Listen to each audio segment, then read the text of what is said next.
anak-anak kelas 6, kita lanjut pembelajaran budi pekerti di hari ini bersama Miss Erni.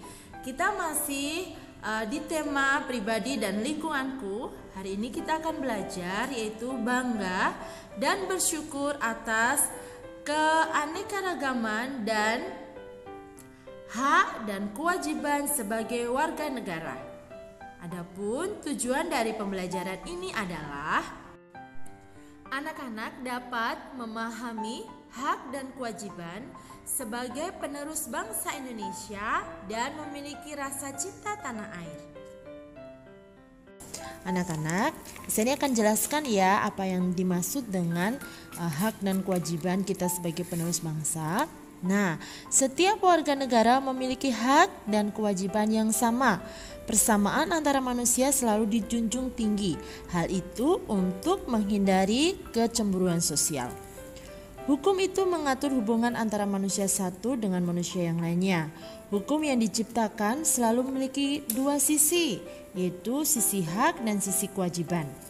Apakah hak itu? Hak adalah suatu yang patut atau layak diterima oleh semua orang dan dilindungi oleh hukum. Sedangkan kewajiban adalah suatu tanggung jawab yang harus diberikan kepada pemerintah atau orang lain. Nah, anak-anak, itulah yang dimaksud dua sisi dalam hukum, yaitu hak dan kewajiban. Sebagai warga Indonesia, kita memiliki hak antara lain yang pertama, yaitu hak mendapat pelindungan hukum. Yang kedua, hak mendapat pekerjaan dan kehidupan yang layak. Yang ketiga, setiap warga negara memiliki kedudukan yang sama. Jadi antara laki-laki perempuan atau antara teman yang satu dengan yang lainnya memiliki kedudukan yang sama. Setiap warga berhak memilih atau memeluk agama masing-masing. Yang kelima, hak mendapat pendidikan, dan yang keenam adalah hak memiliki atau mengeluarkan pendapat. Nah, itu adalah yang disebut hak. Dan yang menjadi sebuah kewajiban kita sebagai warga Indonesia adalah yang pertama, yaitu membayar pajak ya anak-anak. Yang kedua, mentaati dan menjunjung tinggi dasar negara kita, negara Indonesia, yaitu Pancasila dan Bhinneka Tunggal Ika. Yang ketiga, tunduk kepada hukum negara Indonesia.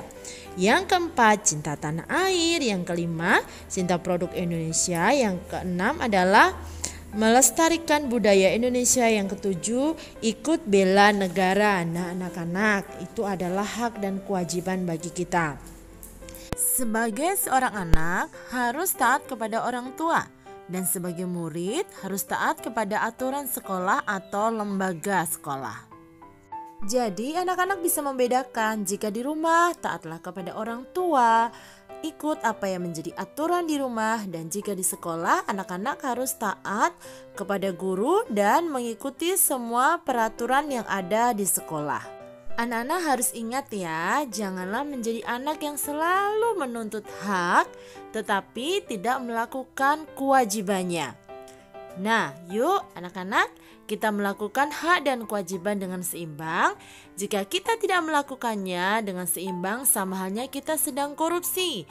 Yang sama halnya kita mengambil sesuatu atau melakukan sesuatu tidak sesuai dengan keadaannya atau tidak sesuai dengan kebenarannya. Itu sama halnya dengan kita melakukan korupsi, yaitu korupsi kewajiban. Oke anak-anak, sampai di sini pembelajaran kita dan sampai jumpa. Tetap jaga kesehatan dan Tuhan Yesus memberkati. Sampai jumpa.